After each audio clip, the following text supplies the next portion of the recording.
Thank you, Nigel, and thank you, Hamilton, and for everybody for attending today.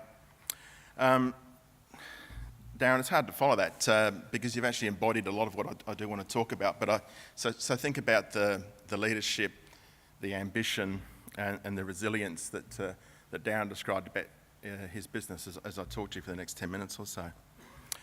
So what I'm going to try and do is put a sort of economic and contextual lens around what we've heard from our first four speakers about the investments they're making in South Australia.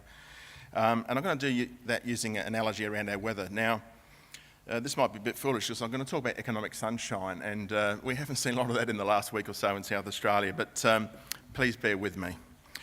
For the first time in a long time, we are starting to see some genuine economic sunshine in South Australia. The storm clouds are starting to clear, a lower Australian dollar, relatively low interest rates, and real growth in some of our export markets is translating to robust growth in the real economy. These factors are powerful enough that Delooite Access Economics National Chair, Chris Richardson, forecast in late April that South Australia continues to sprint, so much so that it may wrest the title of the fastest growing state in the nation this year from the ACT. And you can see this translate into lower unemployment rates, rising workforce participation, especially among women. And we're also seeing good improvement in the much less watched, but arguably more important measure of the total number of hours worked in the economy. This is all to be welcomed, but there's this distinction to draw. The improvement in the weather does not necessarily on its own reflect an underlying change in the economic climate. About a year ago, as Nigel mentioned, I was incredibly excited to launch a new initiative called Make It Adelaide, designed to truly describe the transformation that was happening in our state, our city, our regions, and to paint a picture of a confident South Australia. Growing up in South Australia and spending most of my working life here, I knew that our state and city were great places to grow up, to study, to work, and to raise a family. But I also had to acknowledge that our economy had been doing it tough for a long time, struggling to attract private investment and by extension attracting as well as retaining the best and brightest that any place needs to thrive. With the backing of the Committee for Adelaide, Business SA, the Adelaide City Council, the Property Council of Australia and the guidance and leaders on our steering committee, we've spoken to more than 500 businesses, government and community and sector representatives, as well as individual South Australians. And we applied the thinking of our own specialists, including those at Access Economics, to how we could kickstart the South Australian economic future as we started this transition from the old economy to a new economy, and to give a sustainable platform for that growth. At the end of last year, we launched a 25-point plan to create a bigger and more livable Adelaide, regions that were able to take advantage of their natural assets and competitive advantages, and new bodies that can drive investment and infrastructure development and delivery.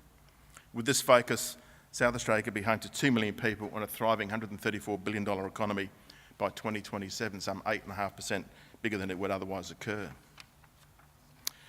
And through that work, we identified 5 key drivers the state needs to get right to support this transition, from our physical and digital infrastructure through to overcoming our traditionally conservative attitude towards risk and understanding the importance of livability alongside sustainable population growth. And it's really rewarding now to hear these drivers being regularly discussed and endorsed in the economic narrative of our state. But today I want to focus on one of those drivers, the need to unlock the ambition which exists in our state to make the most of the good economic weather and transform our state's economy into the powerhouse which it can be. The circumstances for ACT are unlikely to ever be better than they are today. The state's economic health is robust. Our long-term opportunities across multiple sectors are strong, as our Make It Adelaide work shows. The new government is enthusiastic about growing the state's economy and shifting our business environment in order to do that. A genuine partnership with business to drive economic growth based on improving the business climate is to be welcomed, and has already re-energised components of the public sector. My experience of working with some of our leaders recently is they're feeling empowered to cast aside red tape and make the most of the opportunities which lie before us. And I especially welcome the government's enthusiasm to tackle the question of population. Our demographics must not be our destiny. It is unacceptable that we continue to lose thousands of young people in the state every single year, such that we have fewer young people living in Adelaide today than we did in the mid-1980s. So the weather we find ourselves in is sunny, but still too often we spend a lot of time talking as if we're weathering the storm. It is sad that the old factories which have closed will stay closed. South Australia's economy will never look like it did when I grew up in Elizabeth, and when I started as a graduate on Phillip Highway.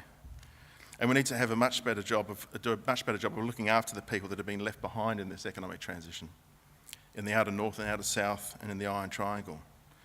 But the good news is those factories cannot close again. The economic transition isn't finished, but for the next 30 years, South Australia is guaranteed not to endure that painful transition again, because it's already happened, and we're already starting to see the emergence of new services industries, and as Jeff alluded to today, the evolution of contemporary modern manufacturing environments.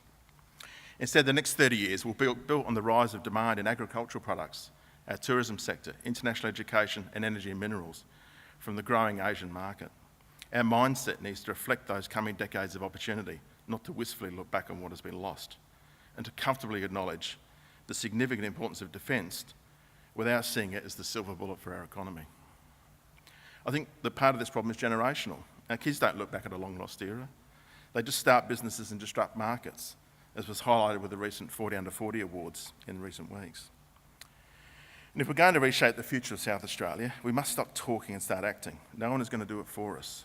The new approach from government means that we as a business community are responsible for casting forward and painting what the future of the economy looks like. These decisions will be made in boardrooms, not in cabinet rooms. Businesses have to take the real, material, measurable steps that mean a young couple chooses Adelaide as a great place to build careers and start a family. Action that means a business person in Sydney or Singapore seriously considers South Australia as the right home for investment and growth. An action that would attract skilled migrants from around the world as a place where they can transform their lives. Those actions look like some of the decisions made by the men and women who I've shared the stage with today.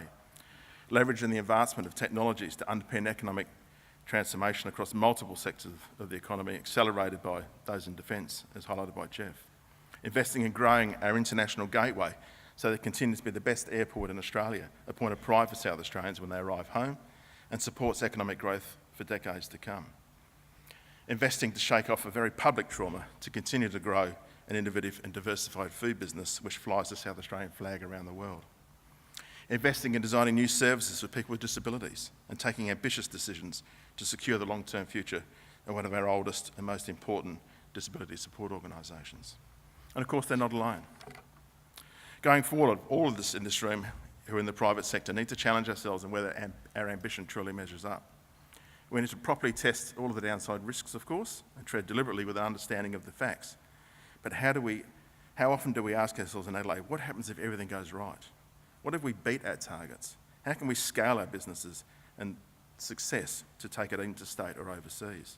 And how can we win because we're based in Adelaide rather than in spite of it? Because that's the only way we're going to win. If we can be the city that just doesn't build the fastest digital network in Australia, but actually has every CBD business using it and redefining their business models based on it. The city which uses tens of billions of dollars of defence spending to build a research and business innovation hub that exports not just to Canberra, but to the world. And the city which we will not only love to live in because it's easy to get around, but we need to work in because we've built clusters of businesses and workers which lead the world. So the weather is sunny. It's not time to go to the beach though. Let's make the most of it and build something bigger. Thank you.